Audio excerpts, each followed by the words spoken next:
Hi, everyone. You're listening to Radio Cherry Bombe, and I'm your host, Kerry Diamond.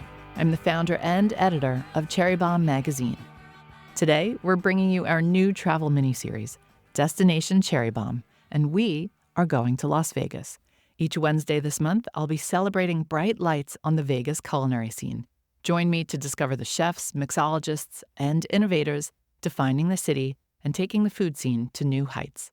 Today, I'm talking to chef and restaurateur Lorena Garcia of Chica. Lorena opened the first Chica in 2017 at the Venetian in Las Vegas.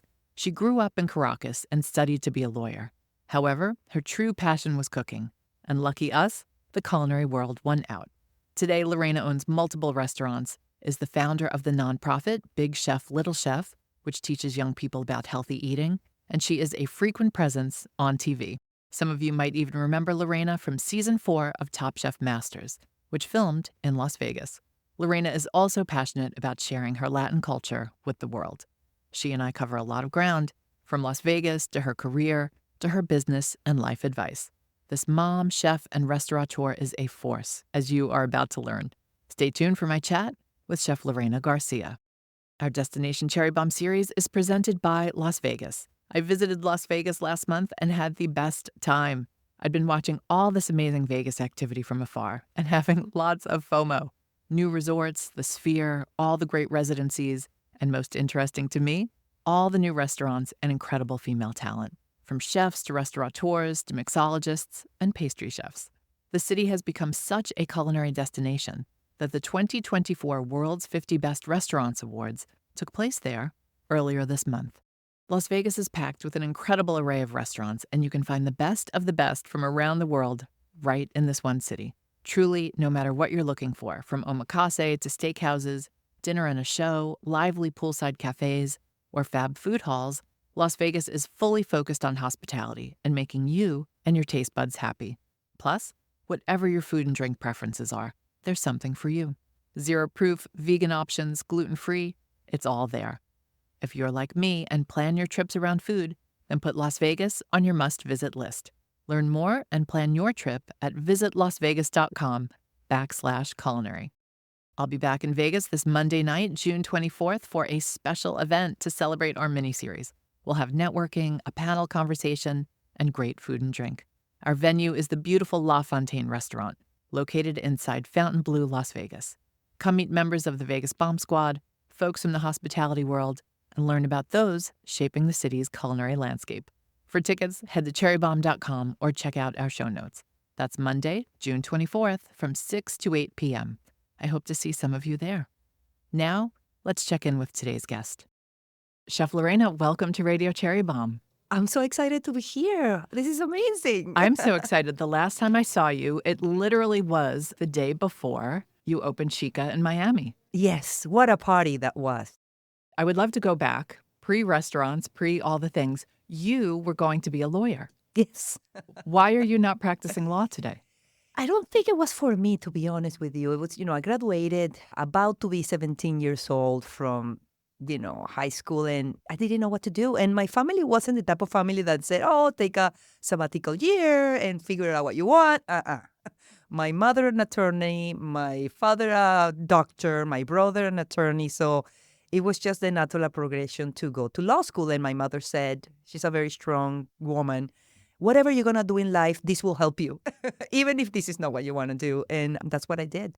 But as soon as I finished my last year of law school, that's when I said, and I figured it out. Maybe on my fourth year, I figured that I love cooking. I just didn't have the opportunity or even didn't even know how to go about it in terms of studies and having a preparation. And then, of course, Johnson & Wales University, I was able to get my bachelor's, my major, I have a doctorate right now, and I'm part of the board. So, I went through the whole education process of being a culinarian, if you will.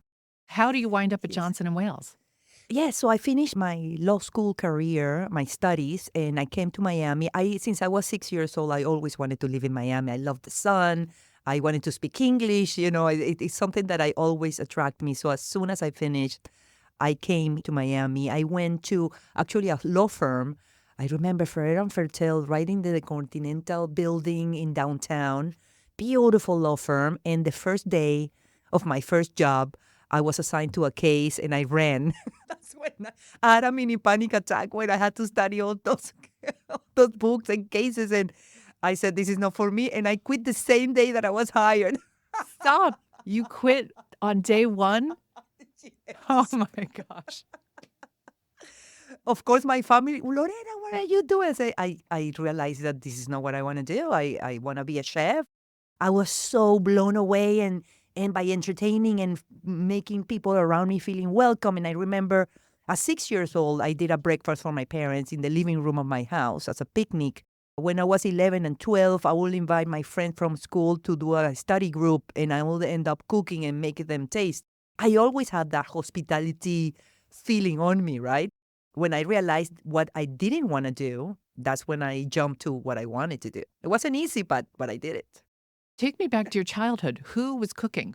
My mother and my grandmother were great cooks. They didn't like the kitchen itself, but when they went into the kitchen to cook for, family, I remember Sundays, the door was open for family and friends to come in. So it was always something cooking, right? And it was just delicious. But my mother was never the type of person that she wanted to be in the kitchen. I mean, she was, working and she's been a social worker all her life. So the kitchen was something that she knew how to do really well because of my grandmother, but she wasn't really, she loved her long nails and her makeup, she was a very girly girl, my mom. So I guess that I was always exposed to it. And my nana, Leo, a beautiful woman that helped raise me, and she was such an amazing cook. And she really taught me also the tricks of the trade and the little secrets in the kitchen when I was younger. What were some of her specialties? Oh my God, I remember she used to make this incredible orange sauce that she would put in a roasted chicken or a roasted piece of pork, arepas, which is something that I can eat every day. It's a Venezuelan staple, which is almost like our bread in Latin America, almost like a Mexican tortilla, a little thicker.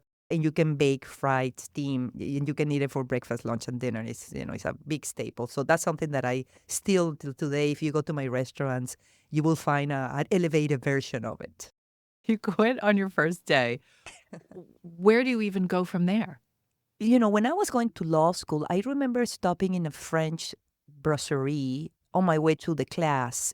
I will stop there every day for lunch, and in the weekends I will stop by for dinner. It was a very small restaurant.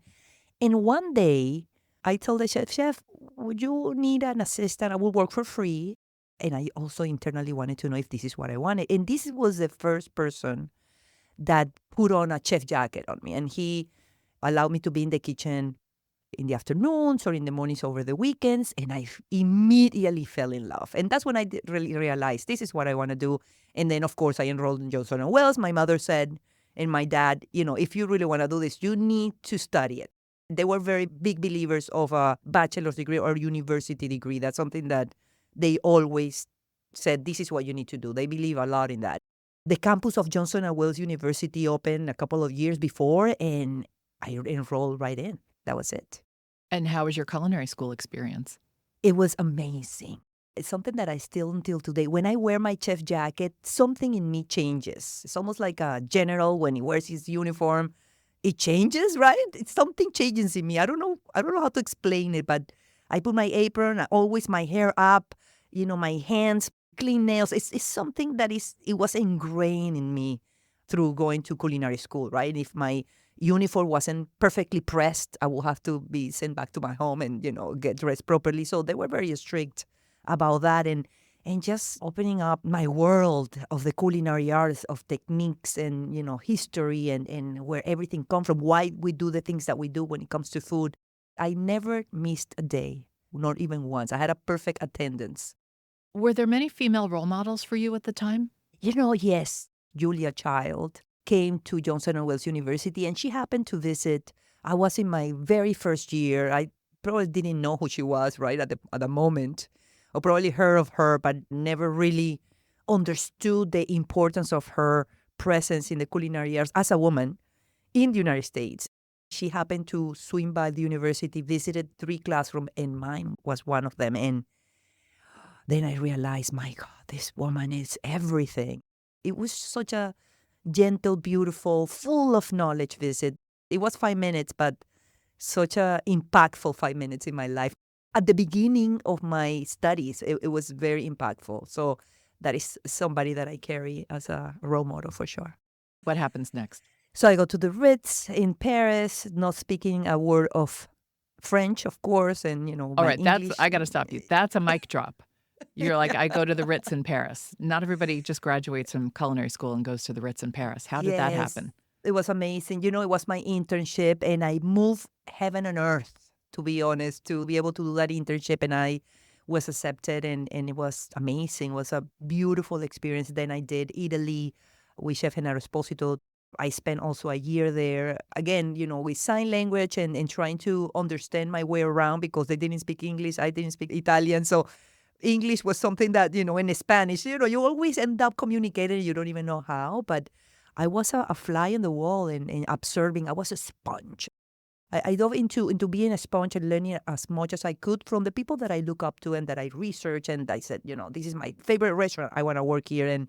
And I did it through, of course, offering my services always.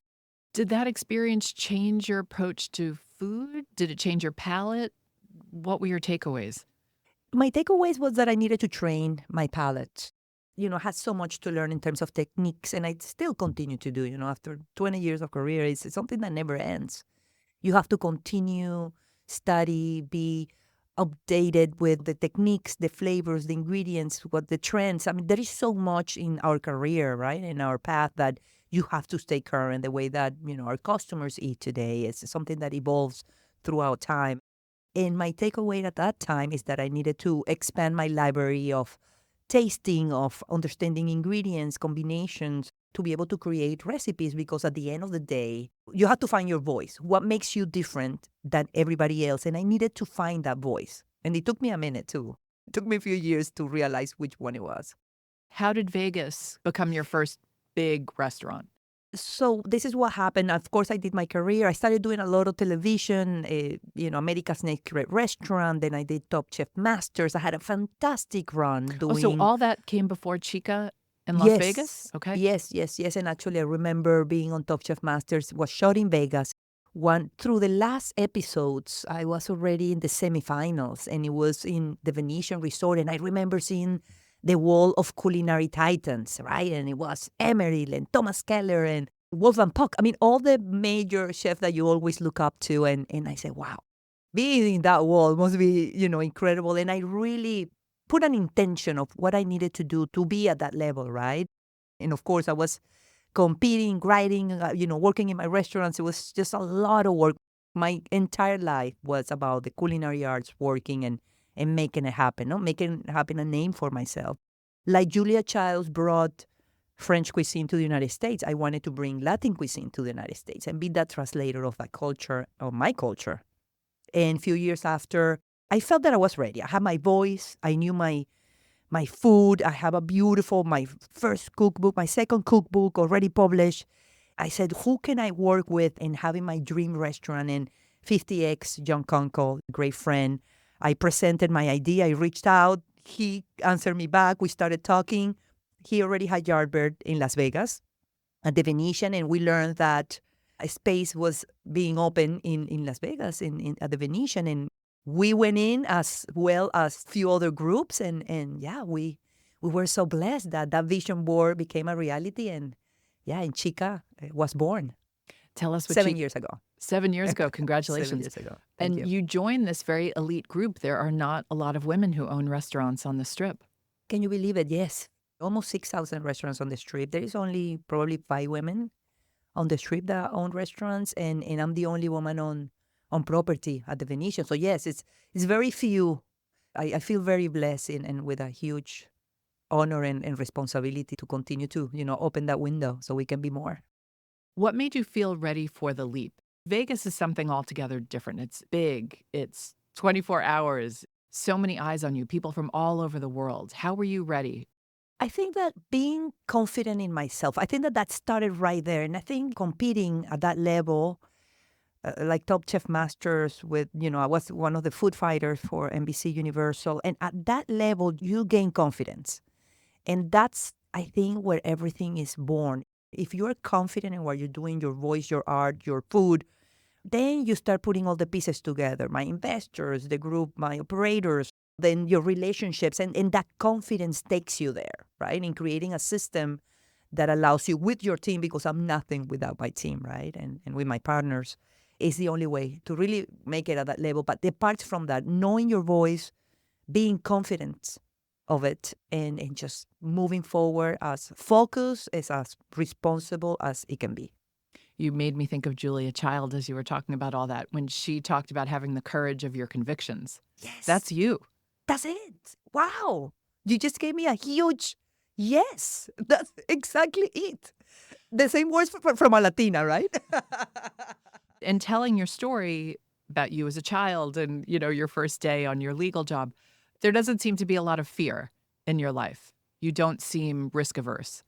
It's funny because the anxiety of fear of what's next and the unknown is something that I manage a lot in my mental health daily. So it's funny that you say that. But that I took and I continue to take in the future as the fuel to move forward. Is that uneasiness of life that keeps the fire going. And when I understood that, I was able to pass through the fear instead of running from it. And I think that that's something that it's very humbling. And I think at that point when I realized that, I said, wow, I'm growing up. I'm growing up as a human being for sure. Talk to me about the process of opening Chica. You're in a brand new city. I mean, you knew it from competing on Top Chef Masters, but you had made a name for yourself in Miami. What did you have to learn and understand about Vegas to open Chica? This is something that John Kunkel actually helped me a lot, is to understand that, I had a conviction of the authenticity of my culture, my food, even the names of the dishes.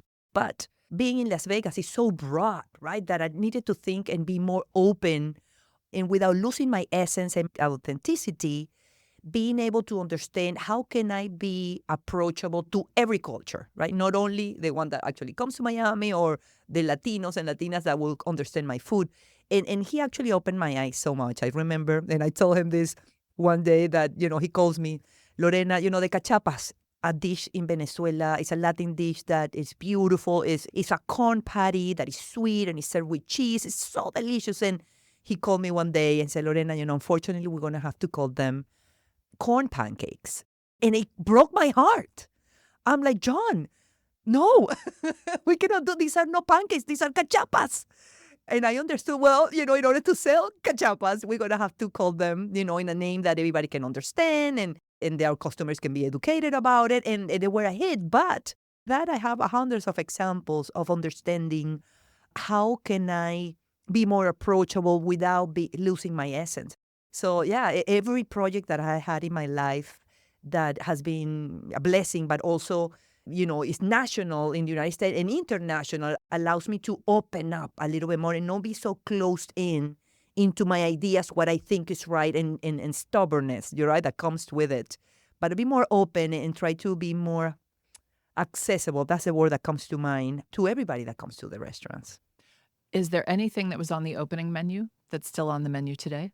Yes, my Lorena's arepa baskets, going to the arepitas. A big seller, big seller. And in my grandmother's asado negro, which is this beautiful braised short rib that is been marinated for 24 hours. And then I make a sofrito and I cook it with a little bit of burnt piloncillo, which is this raw sugar that we use. And it's a beautiful braised beef that is still today in the menu. In the 3 restaurants that I have, we still have that. Constantly we're creating new dishes and it's always evolving, but you have those staples that I incur the menu that they're just amazing. All right, we have to go back to the arepas basket. What is in that? That sounds amazing. It's this beautiful patty that is made with pre-cooked corn. And what I did is I infused different flavors with it. So I have one with beets that I can serve with a beautiful goat cheese crema and tomato marmalade. I have another one with cilantro, which is one of my favorite ingredients. So you have those beautiful herbaceous notes. I have the plain cheese, which is my son's favorite. He's 8 years old. And when he comes to Chica, he said, Mommy, you know what I want? I want arepitas. And that's a staple, right? That's a classic. I also have one called Domino. And the Domino is black and white because it's black beans with specks of white cheese, queso fresco. Amazing. So you have this jewel of a beautiful basket with all these different colors. And when you bite into them, it's my home on Sundays. And then what I do is I serve it with it's a Venezuelan nata. It's a combination between a butter and a sour cream, if you will. And it's the butter that we use in Latin America in a lot of dishes and also Central America. So I put that beautiful citrusy, creamy, delicious butter in the middle so you can actually taste it and go back and forth. And, I can spend hours here talking about it. Oh my gosh. I have more menu questions because your menu is amazing. What is on the menu in Las Vegas that's not on your other two menus? We have breakfast and brunch every day in Las Vegas. In Miami, we have lunch and dinner. So it definitely changes, right? I have a more of a robust, complete. For example, my Latin breakfast is something that I have in Las Vegas that I don't have here, which is, the arepitas with the eggs and the beautiful bacon. And it's just a straightforward Latin breakfast, right? That is something that, we don't have here. Probably I serve it in brunch Saturday and Sundays. If you order it, it's off the menu. I would say 95% is the same menu. Maybe I have a couple of more ceviches. In Las Vegas, the tacos are different as well, How so? right? So it changes. Also, the availability of ingredients, the cheeses that I can find. So I try to also represent the city that I'm in about a 5% ratio of each one in Aspen as well and here in Miami as well. How is hospitality different in Las Vegas? Because here you have a city that is truly completely focused on hospitality. You have to be excellent. I think that's one of the cities that you are as good as your last service. We are as good as last night. Today's all over. Again, a new day. It's like we're starting a new business, right? The opening of the restaurant or doors is, okay, we're starting all over. That's what I think Vegas requires. It's very demanding. It's a high pace. Hundreds and hundreds and hundreds of people come to the restaurants every day. So you have to have a very high quality, focused, professional team in order to execute at that level. That's what I think is the difference, because you have these mega properties, right? And each property have 20, 30, 40, 50, 60, 100 restaurants in this mega property. So if you're not good within your property, you have problem. But then you have almost 6,000 restaurants in the strip alone. So there is a lot of choices. So you really, again, like I said, you have to be on the top of your game all the time. Vegas has changed so much in the past 7 years. What's the biggest change that you've seen? More restaurant, more people. Vegas has become this city. We had in the same year the Super Bowl and Formula One, right? All in couple of months difference. It is the entertainment city of the world, I will say. We have the Sphere, this incredible, amazing building right next to the Venetian. So imagine, so you have, it's just everywhere you go is the top of entertainment and culinary and the best chefs in the world. Everything is concentrated in that strip, in this incredible property. Yeah, I think that through the years that I have been in Vegas, I have noticed that is the increment of people that actually visit Vegas, the expectations of the experience that you're going to have, it's, higher as well. If it used to be in your face, now it's even bigger, right? It's just there. So if someone's a first-timer coming to Vegas, where would you aside from Chica, of course, where would you send them? Listen, I don't think I'm biased, because even before having Chica, the Venetian, I think, is one of the best properties, if not the number one in the strip, just because all the rooms are suites. I mean, you cannot beat that, right? You have a regular room and boom, there you have a beautiful 2-level suite. And I think the restaurants are incredible. You have the best chefs on Restaurant Row. Then you go to the second floor and you have this incredible gondola. So that is amazing. Of course, I am a golfer, so, I always invite people to come to the one incredible golf course that you have right in the middle of the strip. It's incredible. It's amazing. When it comes to food, Lotus of Siam is this. Oh, Lotus of Siam. Everybody loves it. My goodness. And I was able to meet the owners for Top Chef Masters. One of our episodes and challenges was based on them and Thai cuisine. And wow, that's probably one of the best, if not the best, Thai cuisine compared to going to Thailand, of course, and having it right there. And that's one of the things that I love about Vegas, that you have such an availability of ingredients from all over the world, and the best, right? And that is something that is so special. Another restaurant that I love is Wakuda, also at the Venetian, but I love Japanese cuisine and what Wakuda is doing there, and the level of service and again, the cuisine is like no other. And there are so many places really to come and see, and I believe the Caesar Palace is fantastic as well. So you have, and my friend Guy Fieri's is at Caesar, and if you want to go to the biggest and best sport bar, probably that's the place to go. And it's hard to choose because everywhere you go is amazing. And if you want to like relax, you have to go to the Red Rocks, right? That's a 45-minute ride, and it's just so special.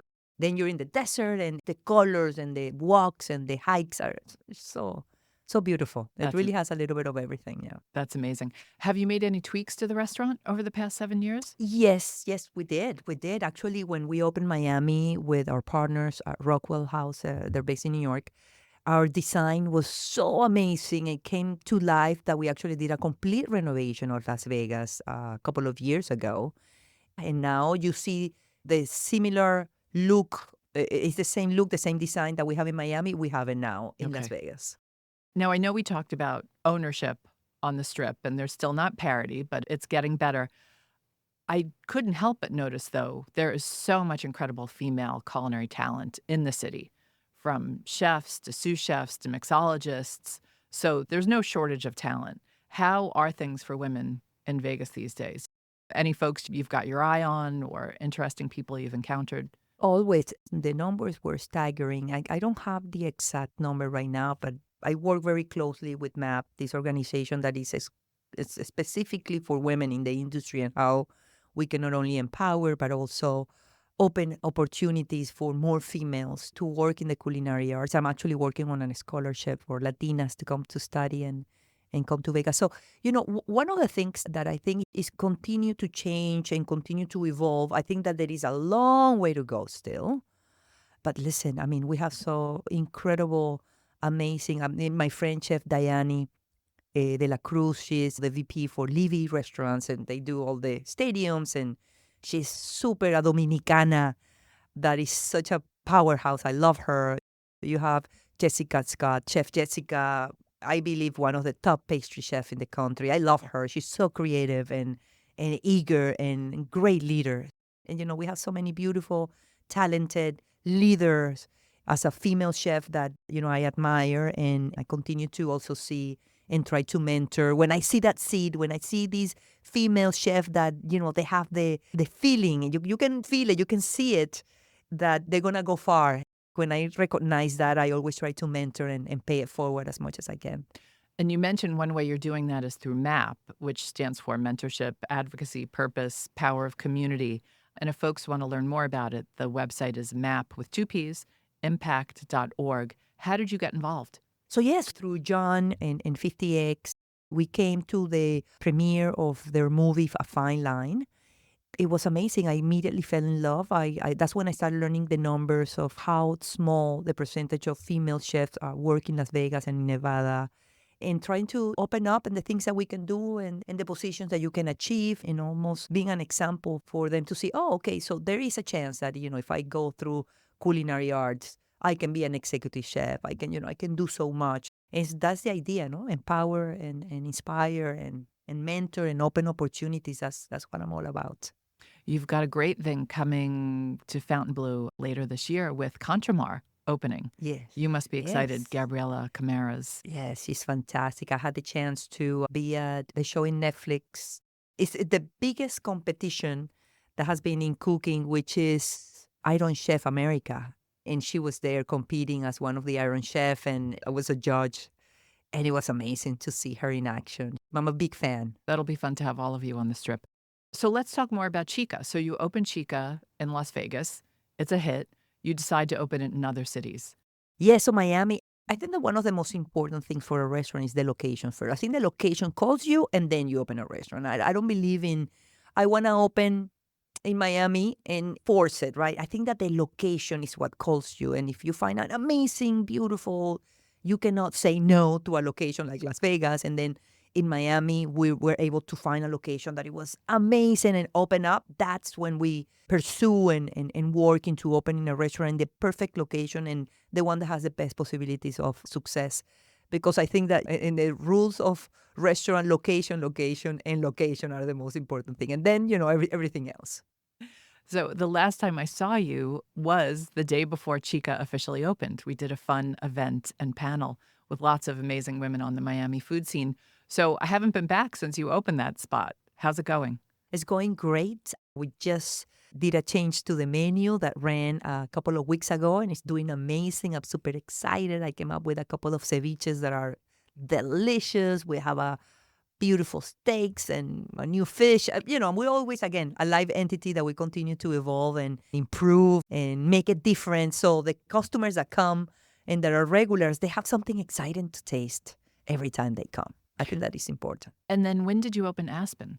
Aspen was opened about 3 years ago. This will be our third season. It's a seasonal restaurant right in the base of the Ajax Mountain in the Little Nail residence.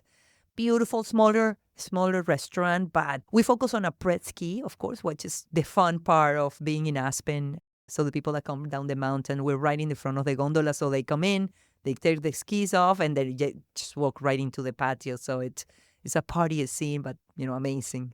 I love it. It's so interesting to me because these are three completely different cities, and you really have to adjust each chica for what's going on there. 100%. It's a smaller kitchen. Then we have to adapt, and the menu is very curated to that time of the year. Not only the part of the world, but the location that it has, but the time of the year is intense winter. So we want to be able to serve foods that are conducive to that, for sure. You have done so much throughout your career. I mean, we've all just heard, just sort of the top level of what you've done. And you've kind of done everything. I'm curious in terms of advice for women in this industry, or really anyone in this industry who wants to take things to the next level. There's not a secret. It's a lot of things involved to get you there.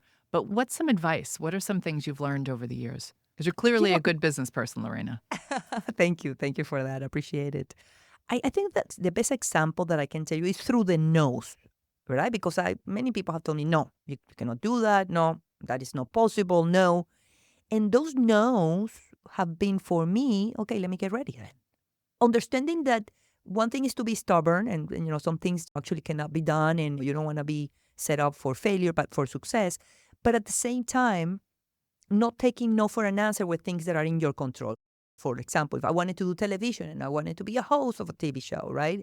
And I wanted to have my own cooking show, I needed to prepare for it. So, I took coaching classes and my English also. I took a coach for my accent, my English, and to project and being able to fill a space and practicing. It's that preparation besides going to school or studying, new techniques and different traveling and learning different flavors. It's about preparation. I think that's the constant in my life. I'm always preparing for things that eliminate, right, the possibilities of not making it.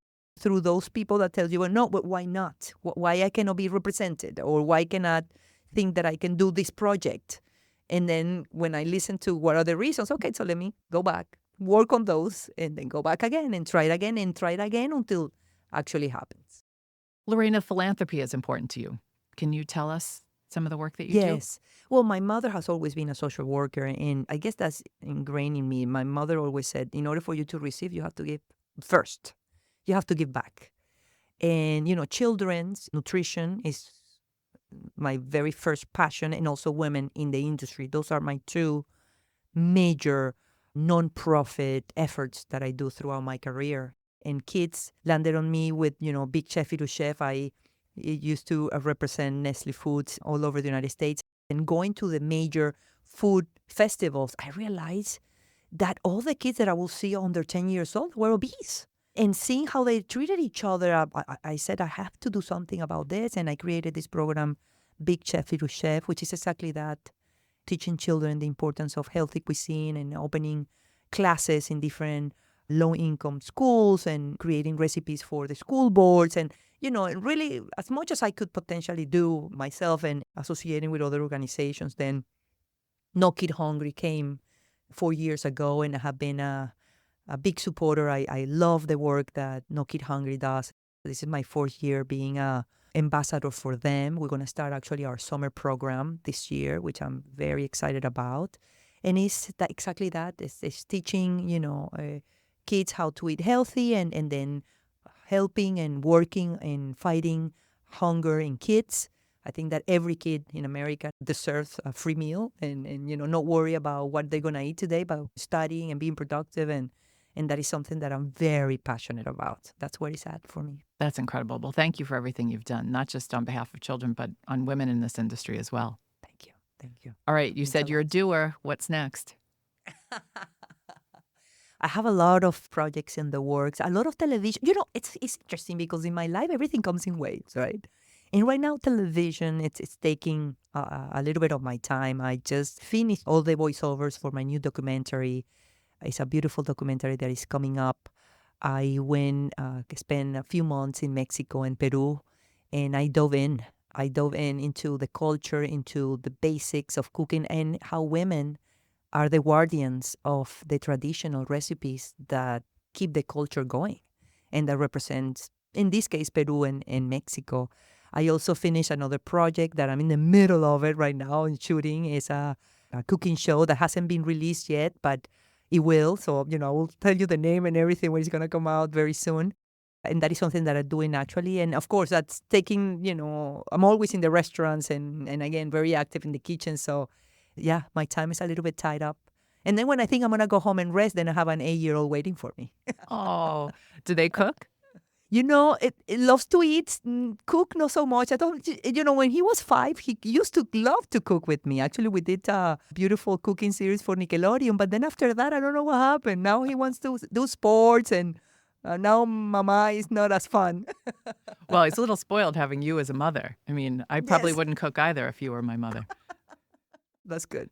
Well, I can't wait to see you on TV. I know you love doing television. I have to ask you about time management. You're in multiple countries, multiple cities. You've got a child. What's your secret to time management? I hug each time in my life independently. I never do everything at the same time. For example, if I'm with my son, my phone is off, period.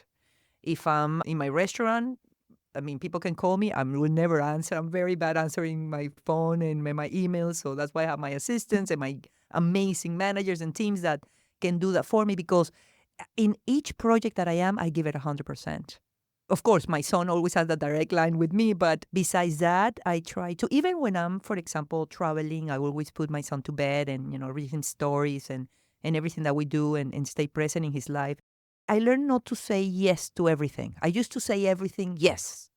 Now I'm a little bit more selective after having Leonardo. I try to, I hate to say no, but there's some things that I just have to, right? If not, I really wouldn't be able to manage my time. But besides that, when it comes to work and my profession, one project at a time. And I think that has allowed me to be able to do it effectively, maybe in a shorter time. And maybe I don't have to, I don't have the time to spend as much time as I want to, but I try to keep it as tight as I can and very focused so I can do the most in the time that I allocated for each project. And that is something that's what I don't like to overcommit to different things, right? Sometimes I get invited to be in different boards and all that, but I hate to say no, but how can I, right? When my time is so, I rather say no than say yes and then not being able to be there. That would be terrible. For me, the power of my word is more powerful and stronger than any contract that I can sign. And my word is everything to me. So that's what is so important, and I take care of it. I'm going to ask you one last question. Usually we ask if you were going to be trapped on a desert island with one food celebrity, who would it be? But in this case, I want to ask, okay, you've got one night on the strip. You're going to do everything. You're going to eat, you're going to drink, whatever it is that you love. You're going to go to a concert. Who would you bring with you if you had to pick a food celebrity? Wow. Who would I bring? A fun night?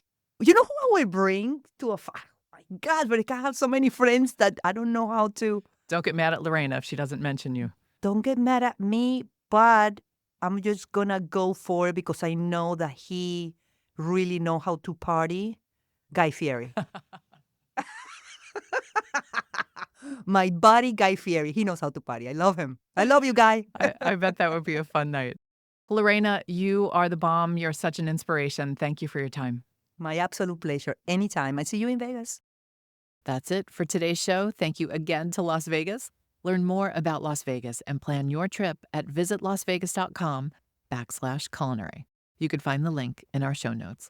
And don't forget, our Las Vegas event is taking place this Monday, June 24th, from 6 to 8 p.m. at La Fontaine at Fontainebleau, Las Vegas. Get your ticket at cherrybombe.com or the link in our show notes. Our theme song is by the band Tra La La.